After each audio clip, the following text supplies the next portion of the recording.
Hi, everybody. I'm Doug Petcash. I'll be bringing you through this week's top stories from around Columbus. It's been more than a year since the city of Columbus was hit by a cyber attack. The city promised to put out a report about what led up to it, but it still has not been released. We pushed for answers from the mayor on how the city is keeping your information safe from hackers. Also, the price of beef is up 14% compared to last year. We learned that it's a classic case of low supply and high demand. We also learned that these prices may not be going down anytime soon. Plus, the CDC is sounding the alarm on a disease transmitted from an insect called the kissing bug. They're common in Ohio, but they carry a disease that is potentially deadly. Experts share what you can do to keep you and your family safe. So let's dive into these stories and more making headlines across our city.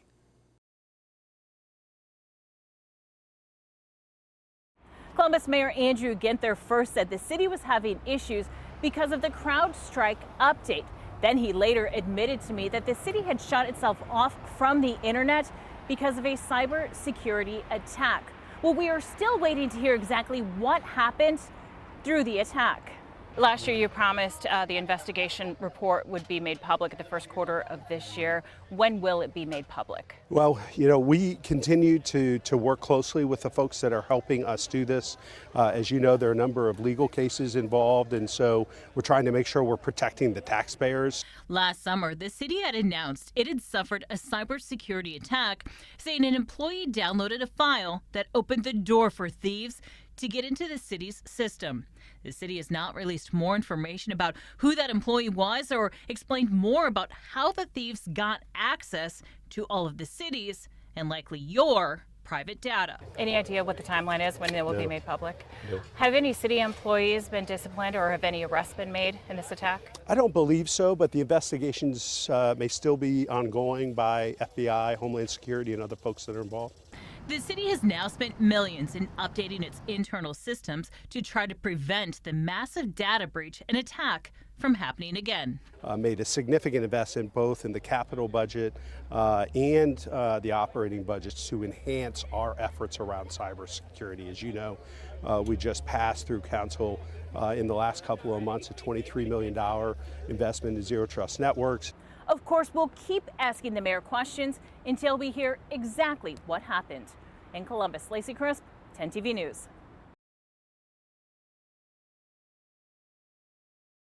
It's unbelievable. Mamadi Tarori is talking about this growing pile of trash in the alley outside his home. And tires, chairs, food.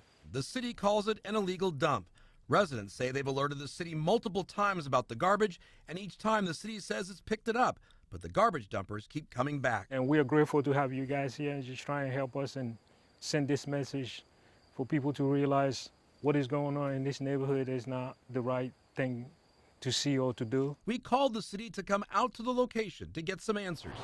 It's been picked up, I believe, 4 times. The city sent out an illegal dumping investigator to try to figure out if the garbage contained information that could tie it back to the person or persons responsible. We see it throughout the entire city, just dump piles, people coming and just dumping random stuff in the alleys, on the fronts.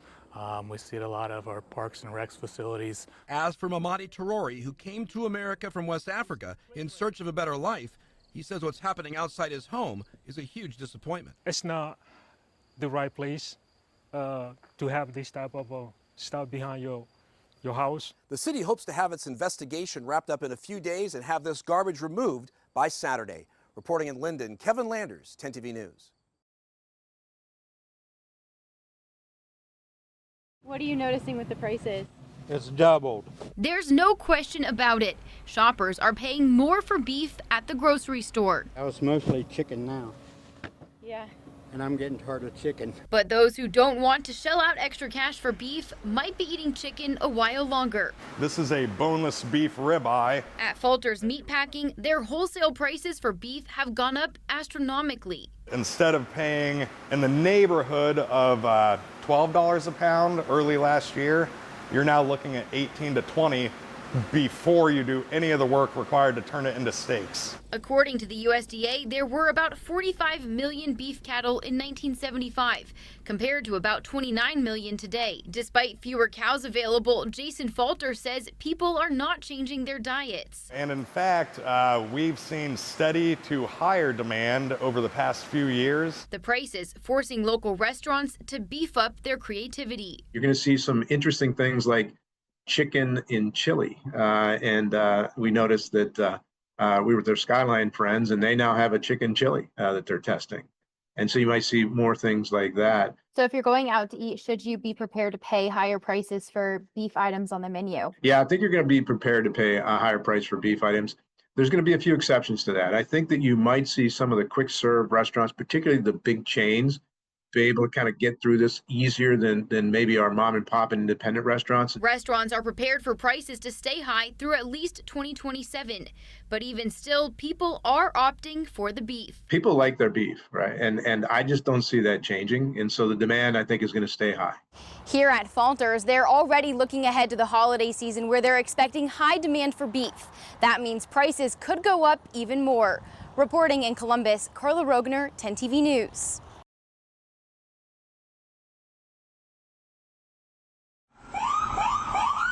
At midnight on October 12, 2022, Marion City Police rushed to this home for a man with a gunshot wound to the head. What's the address? Inside, they found 38-year-old Joshua Goodrich. He's still breathing right now. This body camera video shows the moment two responding officers tell a medic that Joshua seems to be breathing, but the medic disagreed. That's obvious, Dad. The EMS run report shows a critical decision. That medic called a local emergency room doctor asking if they should try to revive Joshua. But based on what they described over the phone, the doctor told them it wasn't needed. 8 minutes later, officers say they see Joshua move. He was just moving. But the medic's decision stands until the assistant coroner arrives and confirms Joshua was still breathing. He was then rushed to the hospital about an hour after crews first got to the house, and records show he lived for another 3 hours. If it wouldn't have been for the coroner, they would have just waited there for him to die. Now Joshua's family is suing. Do you believe if they had acted differently that your brother would be here right now? Yes, I believe he would have survived. To what extent and mobility and what he would have been able to do, only God knows that. But I believe with medical help, he would have been alive. That's his big brother, Donald Goodrich. The wrongful death suit he filed claims emergency workers were negligent. It names the city of Marion, both medics, and several others connected to that emergency call. I emailed Marion Fire Chief Chuck Deem for a response to this lawsuit, but he told me he'd been directed by the city attorney to offer no comment. We also contacted the city attorney, and this is what he had to say.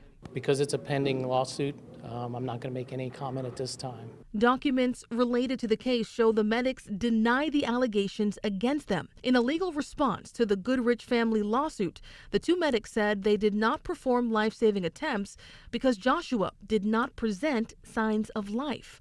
When asked if they would have done anything differently, the two medics said no. What is your reaction to that? That brings me right back to how many other families have buried people because this paramedic's playing God. This case comes down to whether or not Joshua's injuries were survivable. According to Marion County EMS protocols, medics can skip resuscitation and other efforts in certain cases when they don't believe someone will survive their injury. So we took this case to two independent experts. I'm an attending emergency physician with over 15 years of experience. Dr. Brooks Walsh says Joshua's injuries were extensive. It's never 100% predictable whether someone is going to live or die.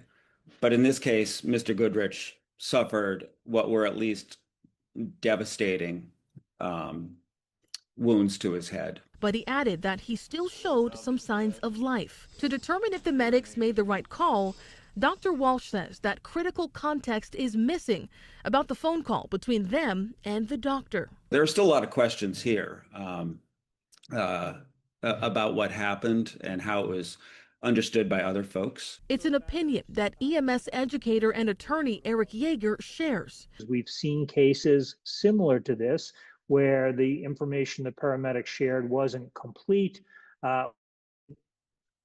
Provide the physician with a clear clinical picture, in which case the physician's instructions may not have been appropriate.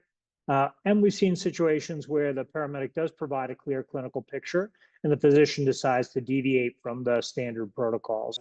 He's still breathing right now. But this is what Yeager says he does know. Under the protocols you shared with me, it's pretty clear that the right move for this kind of call, if they're still alive, they still have breathing, they still have a heartbeat, that the right next step would be to assess and resuscitate and transport that patient. And Yeager adds that cases like this one could lead to a review of EMS protocols across the country. Perhaps protocols will change in the future, but I think that would require more training for paramedics in how to identify injuries that truly were not likely to be incompatible with life, but 100% were incompatible with life. Right now, this case is on track to have a jury decide who is right. In the studio, Rochelle Aline, 10 TV News.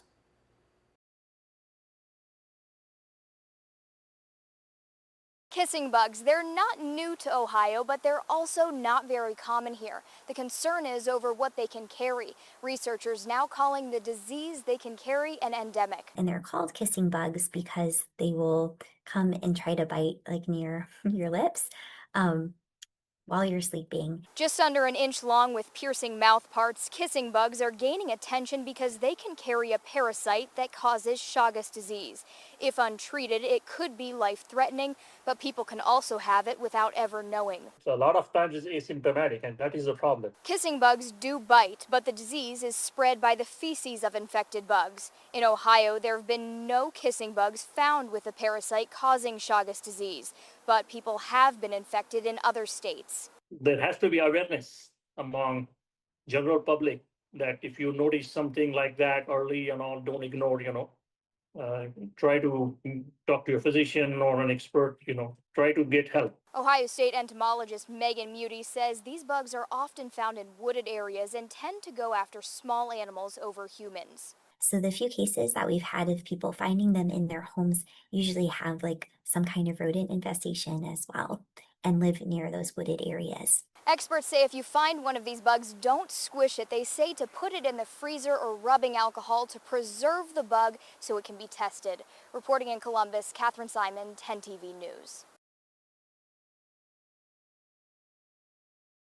Well, I really don't know what I'm going to do now, though, honestly.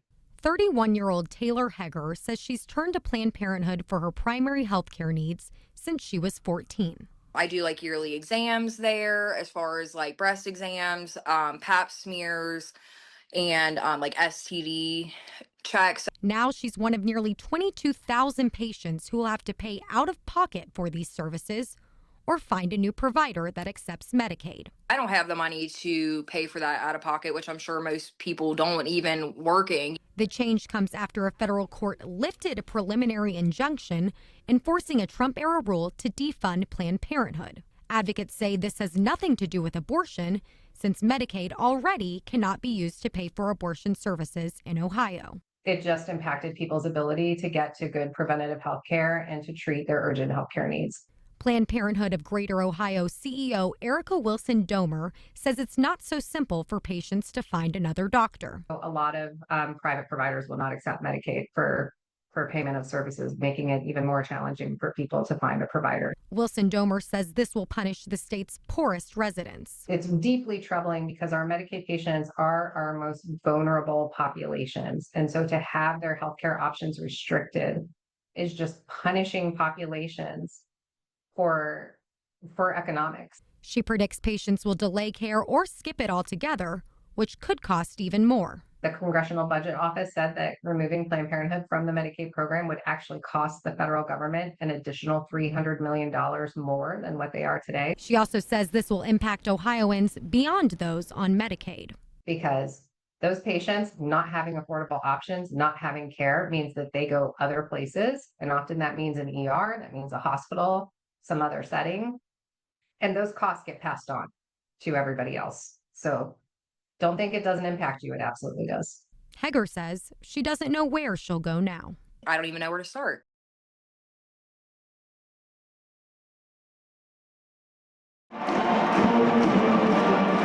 Just hours before OSU kicked off with Grambling State, Columbus police officers ran for your safety. Columbus police say they were called for a fight to East 13th Avenue and Pearl Alley. Get on the ground! There were several witnesses who helped Columbus police quickly identify a suspect, and several officers were close by.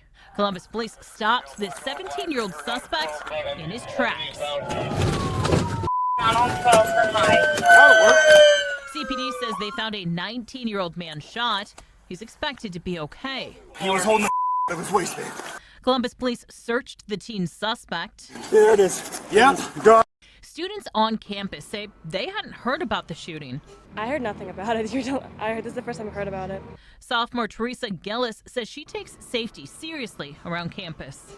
Out and about, I always have my headphones, but I always try and keep one out or keep it low down. And then when I'm out at night, I'm always just checking around me, and I try and stay on campus when I'm walking around at night, especially. The 17-year-old, who 10 TV is not naming because of his age, has been charged in the past with attempted robbery. The police are running after you. You should probably stop when I say stop.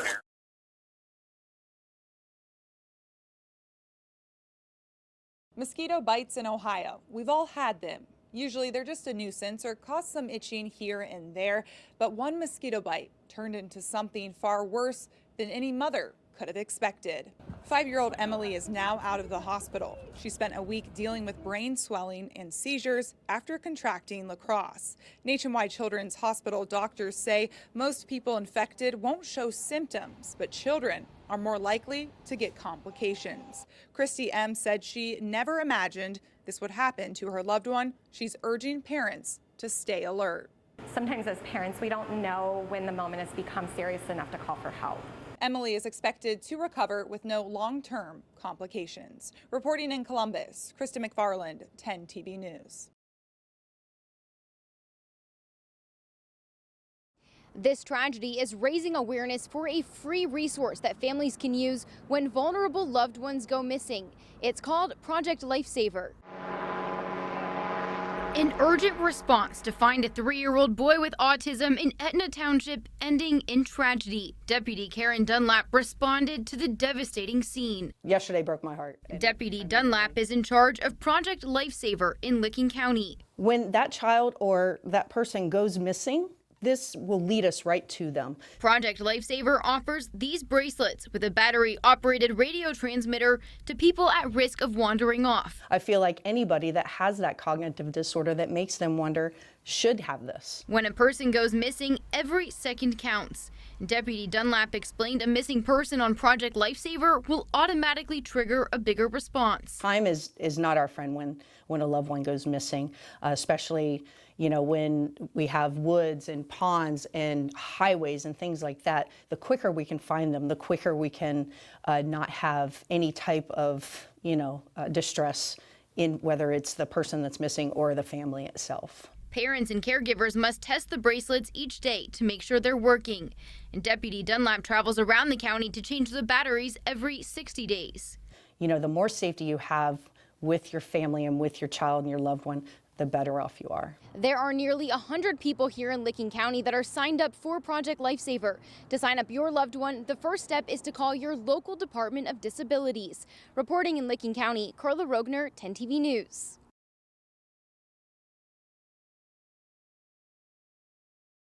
Two teenagers went and told a Johnstown police officer who was at the game they got into a fight with another teen. When police took that teen into custody, that's when they found the airsoft gun. Under the Friday night lights. Sarge, this bag. Instead of cheering on the teams, you have anything else on you? No. This 16-year-old was taken into custody by police for trespassing and having an airsoft gun on high school grounds. He's trespassed. He was told to leave and he was standing over here and didn't leave. That's why he got arrested. There's an airsoft gun in there.